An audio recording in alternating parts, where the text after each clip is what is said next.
Hello, welcome to another MagniFinance video. Today I'm going to explain how you can check your SAF-T file using our validator.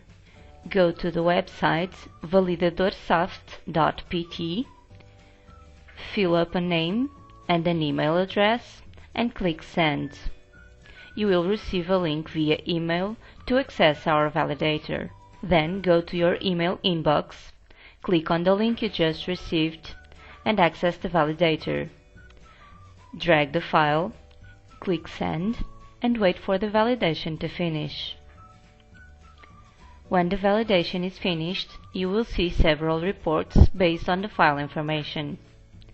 If there's any error in your file, you will get that information too. Thank you for watching another MagniFinance video.